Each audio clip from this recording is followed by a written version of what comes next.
الحمد لله نحمده ونستعينه ونستغفره ونؤمن به ونتوكل عليه ونعوذ بالله من شرور أنفسنا ومن سيئات أعمالنا من يهده الله فلا مضل له ومن يضلله فلا هادي له ونشهد أن لا إله إلا الله وحده لا شريك له ونشهد أن سيدنا ونبينا وحبيبنا وسندنا ومولانا محمد وعلى آله وأصحابه وبارك وسلم تسليما كثيرا أما بعد فأعوذ بالله من الشيطان الرجيم بسم الله الرحمن الرحيم ومكروا ومكر الله والله خير الماكرين صدق الله العظيم আজকের এই মাহফিলের পরম শ্রদ্ধাভাজন সভাপতি, আমন্ত্রিত ওলামায়ে কেরাম, আমন্ত্রিত মেহমানবৃন্দ, দেশ দরদি, দিন দরদি, আল্লাহ এবং রাসূলের জন্য পাগল পাড়া আমার ভাইয়েরা, পর্দার আড়াল থেকে যতদূর আওয়াজ যায় যারা শুনছেন, আমার প্রিয় সম্মানিত মা ও বোনেরা, হৃদয়ের গভীর থেকে সবাইকে জানাই আন্তরিক অভিনন্দন এবং ইমানি সালাম। আমরা সবাই অন্তর থেকে বলি আলহামদুলিল্লাহ। আর একটু তরতাজা আওয়াজে স্বতঃস্ফূর্তভাবে আল্লাহর প্রতি কৃতজ্ঞতা আদায় করার মানসিকতা নিয়ে বলি আলহামদুলিল্লাহ। মহান রব্বুল আলামিন এই বিশ্ববাসীকে অসীম নিয়ামত দান করেছেন, এর কোনো হাতে গুণে শেষ করা যাবে না। আপনাকে 72 ঘন্টা সময় দিলেও আপনি কলমে লিখে শেষ করতে পারবেন না, ঠিক কিনা বলেন? এই অসীম নিয়ামত, অসংখ্য নিয়ামতের মধ্যে এক কথায় মানুষের টাকা পয়সা, ধন সম্পদ, বাড়ি গাড়ি, সহায় সম্বল, ঠিক কিনা বলেন? মানুষের মান ইজ্জত আবরু, চেয়ার প্রতাপ, ক্ষমতা, সম্মান, ঠিক কিনা বলেন? আরেক প্রকারের বড় নিয়ামত হচ্ছে মানুষের সুস্বাস্থ্য, সৌন্দর্য, সুন্দর চেহারা, সুরম্য অবয়ব, সুস্থতা এবং দীর্ঘ হায়াত, ঠিক কিনা বলেন? আরেক প্রকারের বড় নিয়ামত হচ্ছে মানুষের উত্তম স্ত্রী, উত্তম সন্তান, উত্তম বংশধর, ঠিক কিনা? আরো জোরে বলেন। আরো এক প্রকারের বড় উল্লেখযোগ্য নিয়ামত হচ্ছে, বিশেষ নিয়ামত হচ্ছে আল্লাহর দেওয়া, সেটা হচ্ছে মানুষের শিক্ষা, দীক্ষা, জ্ঞান, গরিমা, প্রজ্ঞা, অভিজ্ঞতা, দক্ষতা, প্রতিভা, ঠিক কিনা? জোরে বলেন। এই সমস্ত প্রকারের নিয়ামত রব্বুল আলামিন দুনিয়ার সমস্ত প্রকারের মানুষকে দান করেছেন, শুধু মুমিনদের মধ্যে সীমিত না। দেখা যায় এই সব নিয়ামত অনেক ক্ষেত্রে মুমিনদের চাইতে পৃথিবীতে কাফের মুশরিকরা বেশি পেয়েছে। সম্পদের দিক থেকে কাফের মুশরিকরা সেরা, ঠিক কিনা বলেন? আপনি দেখেন ক্ষমতার দিক থেকে কাফের মুশরিকদের হাতে ক্ষমতা বেশি দুনিয়াতে, ঠিক কিনা বলেন? আরো যদি দেখেন দেখা যাবে। কিন্তু তাহলে আমরা আল্লাহর ইবাদত করে, আল্লাহর বন্দেগী করে, আল্লাহর গোলামি করে, আল্লাহর জন্য জীবনটা কুরবান করে দিয়ে, হারাম থেকে কষ্ট করে বেঁচে হালালের উপর সীমিতভাবে চলে আমরা কি ঠকে গেলাম? আল্লাহ পাক সর্বোচ্চ, সর্বোন্নত, সর্বশ্রেষ্ঠ আকাশের নিচের জমিনের উপরের নিয়ামতটা আমাদেরকে দান করেছেন। সেই নিয়ামতটার নাম হচ্ছে ঈমান, ঠিক কিনা? আরো জোরে বলেন। এই ঈমান সহজ কথা নয়, এই ঈমান চারটিখানি বিষয় নয়, এই ঈমান অত্যন্ত জটিল, কঠিন, দুরূহ ব্যাপার। দেখেন অনেক রাসূল এবং নবীদের সংসার এবং ঘরের সদস্যরা ঈমান কপালে জোটে নাই, ঠিক কিনা বলেন? সংক্ষেপে বলছি, সময় কম, তাড়াতাড়ি। হযরত নূহ আলাইহিস সালাম, আল্লাহর মুআজ্জাজ নবী, তার সন্তানের কপালে ঈমান জুটে নাই। আওয়াজ দেন, বুঝতেছেন কিনা বলেন। হযরত ইব্রাহিম আলাইহিস সালাম, আল্লাহ বলেন মিল্লাতে আবিকুম ইব্রাহিম হুয়া সাম্মাকুমুল মুসলিমিন। ইব্রাহিম হচ্ছে তোমাদের আদর্শের পিতা, তোমাদের চেতনার পিতা, তোমাদের বিশ্বাসের পিতা, তোমাদের মানে মুসলিম উম্মার জাতির পিতা, অথচ তার পিতার কপালে কিন্তু ঈমান জোটে নাই। ঠিক কিনা বলেন। হযরত লূত আলাইহিস সালাম, এক বিছানায় শোয়া, এক ঘরে বসবাস করা, এক পাতিলের রান্না খাওয়া, তার প্রিয়তমা, আপনজন, স্ত্রী, তার জীবন সঙ্গিনী, সহধর্মিনী, কিন্তু ঈমানটা নসিব হয় নাই।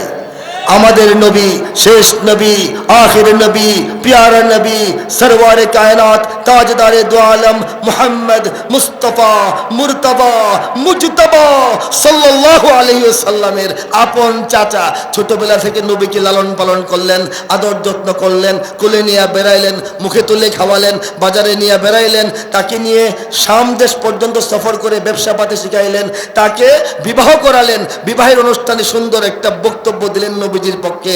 সেই চাচা দম যাওয়ার আগ পর্যন্ত মক্কার কুরাইশদের হাত থেকে নবীকে রক্ষা করলেন, কিন্তু বেচারার কপালে ঈমান নাই। কথাটা বুঝাইতে পারছি এ পর্যন্ত? এই যে ঈমান, দুরূহ ঈমান, কঠিন ঈমান, জটিল ঈমান সহজে পাওয়া যায় না। নবীর ঘরের লোক হইলে এটা নসিব হয় না।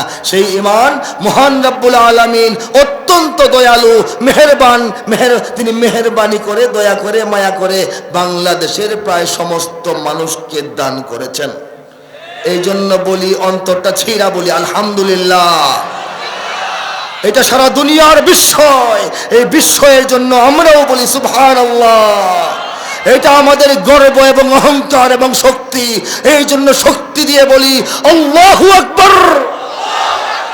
বাংলাদেশের মানুষের জন্য এই ব্যাপারটা অনুধাবন করা, উপলব্ধি করা, আত্মস্থ করা অত্যন্ত জরুরি।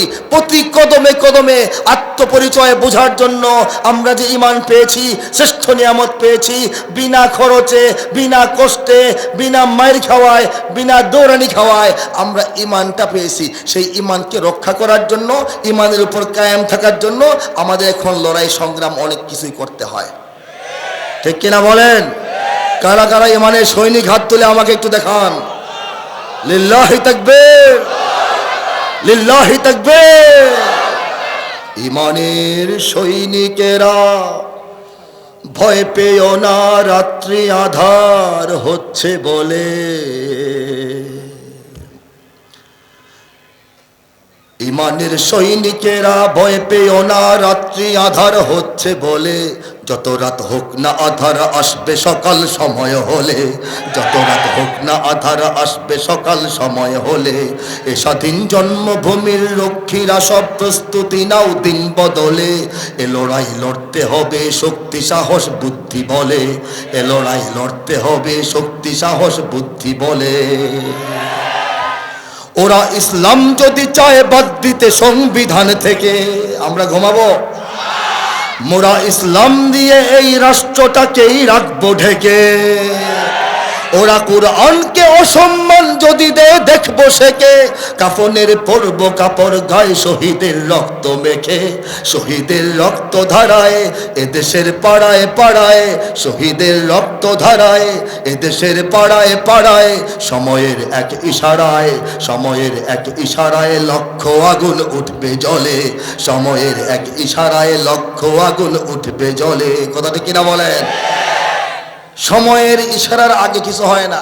লাকড়ি ভালো করে শুকিয়ে ঠনঠনা ঝনঝনা হওয়ার আগে সহজে এটা ভেজা লাকড়িতে আগুন ধরে না। বাংলাদেশ সহ আশেপাশের ভূখণ্ড সহ সারা মুসলিম নির্যাতিত বিশ্বে মুসলমানদের উপর এই যে নির্যাতন, এই যে অপমান, এই যে লাঞ্ছনা, এই যে বঞ্চনা, এই যে গঞ্জনা, এই যে গৃহত্যাগ দেশত্যাগ, এই বিষয়গুলির মাধ্যমে মহান রব্বুল আলামিন পৃথিবীর 200 কোটি মুসলমানের অন্তরগুলিকে লাকড়ির মতো শুকাচ্ছেন শুকাচ্ছেন শুকাচ্ছেন। আমাদের কলিজা শুকিয়ে যাচ্ছে, অন্তরাত্মা শুকিয়ে যাচ্ছে। কবে আল্লাহ সাহায্য আসবে? শুকানোর উদ্দেশ্যটা হলো যখন ঈমানের আগুন লাগবে দাউ দাউ করে একসঙ্গে জ্বলে উঠবে। ঠিক না বলে? আমাদের এই যে যত বিপদ আপদ দেখেন সব কিন্তু আমাদের অন্তরকে শুকানো হচ্ছে ইমানের আগুনটা তাড়াতাড়ি লাগার জন্য, ঠিক কিনা জোরে বলেন? সেই অপেক্ষায় আমরা আছি কিনা? সেই অপেক্ষায় আমরা আছি কিনা? হ্যাঁ, সব পরাশক্তির স্বার্থের সংঘাতে আমাদের নেই কোনো পক্ষ, ঠিক কিনা বলেন? পৃথিবীর পরাশক্তিগুলি একে অপরের সঙ্গে ঝগড়া লেগে গেছে। আমেরিকা, ইউক্রেন, রাশিয়া, ইউরোপীয় ইউনিয়ন সব কিন্তু একে অপরের বিরুদ্ধে আছে, ঠিক কিনা বলেন? এর মধ্যে আমরা আমেরিকার পক্ষেও না, রাশিয়ার পক্ষেও না, চায়নার পক্ষেও না, কারো পক্ষে না, কারণ ওরা কেউই আসলে আমাদের পক্ষে না। কাজেই আমাদের সিদ্ধান্ত নিতে হবে আমরা করবোটা কি, আমরা কোন পথে হাঁটবো। কথা সত্য কিনা বলেন? যদি আমার কথাটা আপনার মনের কথা হয়ে থাকে আমার সঙ্গে একটু আওয়াজ দিয়ে সমর্থন দিতে পারবেন না ইনশাল্লাহ? পারবেন কিনা বলেন? সব পরাশক্তির স্বার্থের সংঘাতে আমাদের নেই কোনো পক্ষ, আমরা তো মুসলিম, ইসলামী বিপ্লব আমাদের একটাই লক্ষ্য, আমাদের একটাই লক্ষ্য। পৃথিবীর দিকে দিকে মুসলিম এ জাতিকে করতে চেয়েছে যারা ধ্বংস, ওরাই পরস্পরে লড়াই যুদ্ধ করে হয় যদি হোক নির্বংশ, হয় যদি হোক নির্বংশ। তাহলে আমাদের কাজটা কি, আমরা করবোটা কি? ওঠো ওঠো মুসলিম, দাঁড়াও নিজের পায়ে, এখনই সময় হলো জাগবার। ওমর খালিদ হয়ে পৃথিবীতে নির্ভয়ে ধ্বনি তোলো আল্লাহু আকবার, লিল্লাহি তাকবীর, তাকবীর, আল্লাহু আকবার। আরো জোরে, লিল্লাহি তাকবীর, তাকবীর, আল্লাহু আকবার। ঠিক কিনা বলেন? ইরান তুরান জাগো, পাক আফগান জাগো, তুর্কি আরব জাগো, জাগরে বাংলার ঘরে ঘরে প্রতিটি জওয়ান জাগো, হাকো হয় দাড়ি হাক হাকরে, হাকো হয় দাড়ি হাক হাকরে। দিকে দিকে মুমিনের ফোটায় ফোটায় যত রক্ত ঝরেছে এই মাটিতে, ঝরে নাই? কাশ্মীরে ঝরে নাই? আফগানে ঝরে নাই? ফিলিস্তিনে ঝরে নাই? আরাকানে ঝরে নাই? দিকে দিকে মুমিনের ফোটায় ফোটায় যত রক্ত ঝরেছে এই মাটিতে, এক হয়ে আজ লড়ো, ততটা আঘাত করো গুনে গুনে জালিমের ঘাটিতে, গুনে গুনে জালিমের ঘাটিতে। মা বোনের হাহাকার, শিশুদের চিৎকার পারেনি থামাতে হয় যাদের, মা বোনের হাহাকার, শিশুদের চিৎকার পারেনি থামাতে হয় যাদের। প্রতিশোধ নাও আজ, ওরাই জুলুমবাজ, জ্বালিয়ে পুড়িয়ে দাও তাদের, জ্বালিয়ে পুড়িয়ে দাও তাদের। যদি এক হও তবে তোমরাই জয়ী হবে, ওরা তো পাবে না পথ ভাগবার।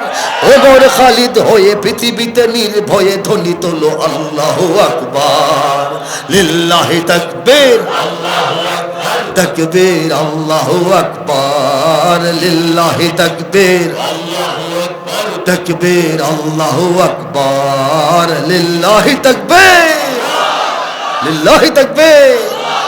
আপনারা সংক্ষিপ্ত সময়ের মধ্যে আমার কাছে আর কি শুনতে চান আওয়াজ দেন।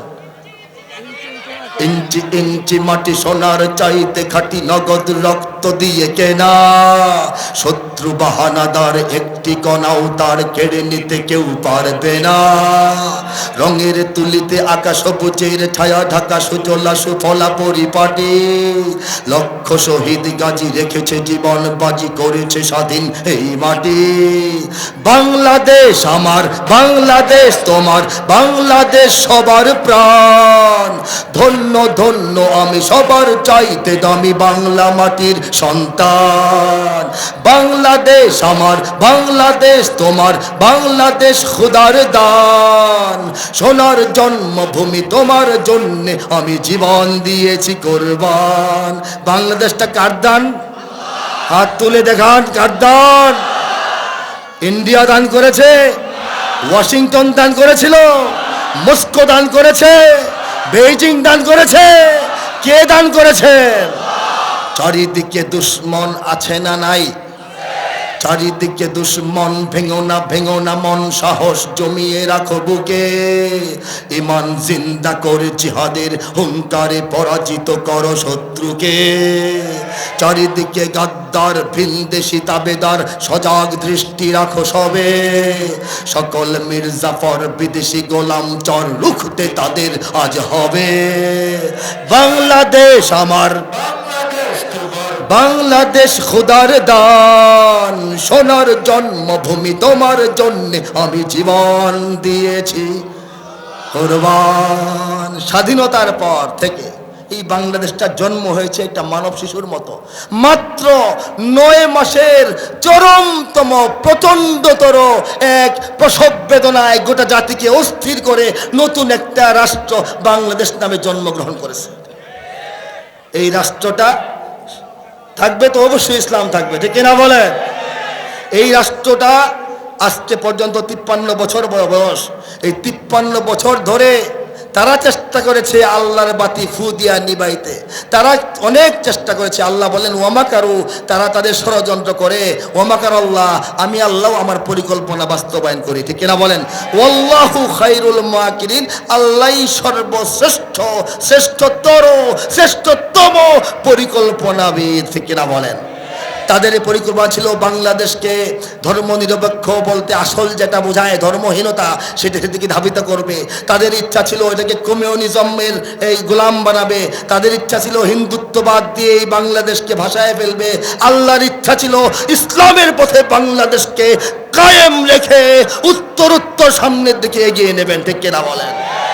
এই জন্য বাংলাদেশে হাজার হাজার বিদেশি এনজিও উল্টাপাল্টা ভূমিকা রাখার পরেও হাজার হাজার নাস্তিক মুরতাদরা তাদের লেখায়, তাদের কথায়, তাদের কবিতায়, তাদের গল্পে, তাদের প্রবন্ধে, নিবন্ধে, বইয়ে, বইমেলায় এবং কি বলে অসংখ্য অগণিত মিডিয়া, তারা বাংলাদেশের ইসলামকে ধ্বংস করার জন্য, নিচু করার জন্য, ছোট করার জন্য, দায়ী করার জন্য, অকর্মা সাব্যস্ত করার জন্য, অচল সাব্যস্ত করার জন্য 24 ঘন্টা চেষ্টা করার পরেও বিদেশি শক্তি এখানে হাজার হাজার কোটি কোটি বিলিয়ন ডলার এবং পাউন্ড ইসলামের বিরুদ্ধে খরচ করার পরেও মাদ্রাসাগুলি কমে না বাড়ে বলেন?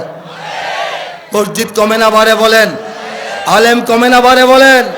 হাফেজ কমে না বাড়ে বলেন? মসজিদে মসজিদে লক্ষ লক্ষ মিনার থেকে বাংলাদেশের আকাশে আজানের ধ্বনি কমছে না, দিন দিন বাড়ছে বলেন?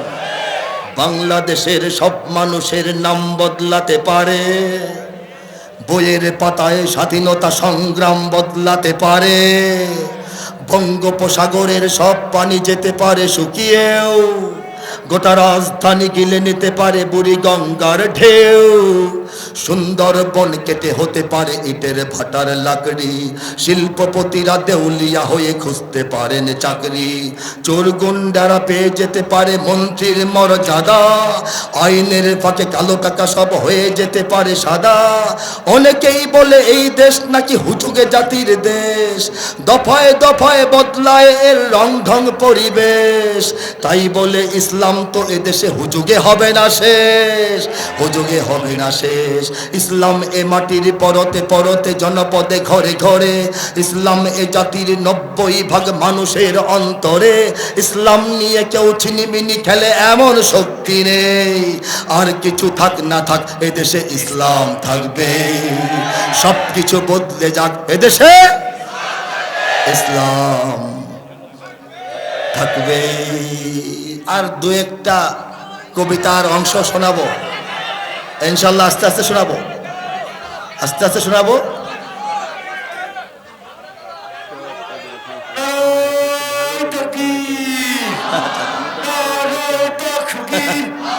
ইনশাল্লাহ ইনশাল্লাহ, মাশাআল্লাহ মাশাআল্লাহ। আমি এই মুহূর্তে 2-3 মিনিট সময় নেব এই গ্রন্থটা সম্পর্কে একটু পরিচিতিমূলক আলোচনার জন্যে। আমার লেখা অনেক বই নিয়ে আমি ঘুরে বেড়াই না, পরিচয় করাই না, এটা মূল্যবান বিষয়। এই জন্য গ্রন্থটার নাম হচ্ছে আল কোরআনের কাব্যানুবাদ। আল কোরআনের, একটু জোরে, আল কোরআনের, অর্থাৎ পবিত্র কোরআনের কবিতার সাহায্যে, কবিতার ডিজাইনে অনুবাদ। বলেন সুবহানাল্লাহ। পৃথিবীর অনেক দেশে অনেক ভাষায় কোরআনুল করিমের সরল সহজ অনেক তর্জমা হয়েছে, অনেক রকমের তাফসীর হয়েছে, বলি সুবহানাল্লাহ।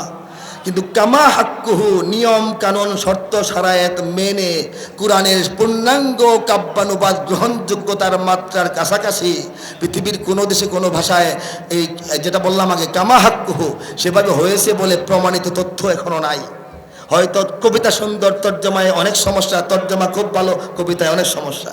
এটা হইতে গেলে কবিতা সঠিক হইতে হবে, সাহিত্যের মান ঠিক থাকতে হবে, ভাষার মান ঠিক থাকতে হবে, ছন্দ তাল লয় অন্তমিল ঠিক থাকতে হবে, আরবি থেকে বাংলা বানানোর নিয়ম ঠিক থাকতে হবে, আল্লাহর কালামের তাৎপর্য, গুরুত্ব, এটার বড়ত্ব, এটার মহত্ব, এটার আভিজাত্য, এটার যত রকমের ভাবমূর্তি বজায় রাখতে হবে।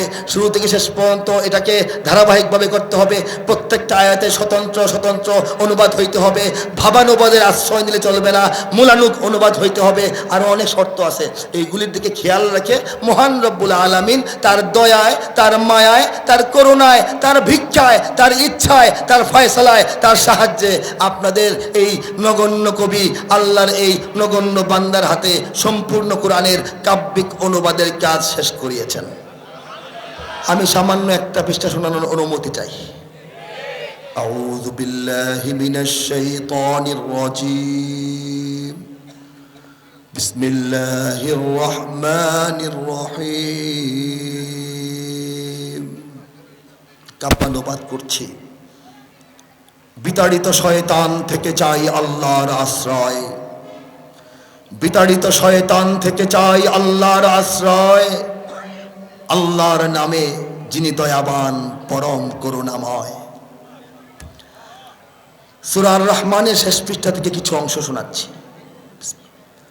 কাআন্নাহুন্নাল ইয়াকুতু ওয়াল মারজান ফাবিআইয়ি আলাই রাব্বিকুমা তুকাযযিবান هل جزاء الإحسان إلا الإحسان فبأي آلاء ربكما تكذبان ومن دونهما جنتان فبأي آلاء ربكما تكذبان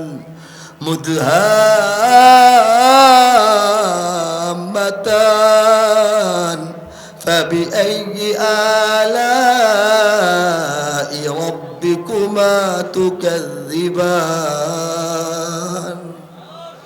তেলাওয়াত দীর্ঘায়িত করব না, তর্জমাটা শুনিয়ে ফেলছি আমি।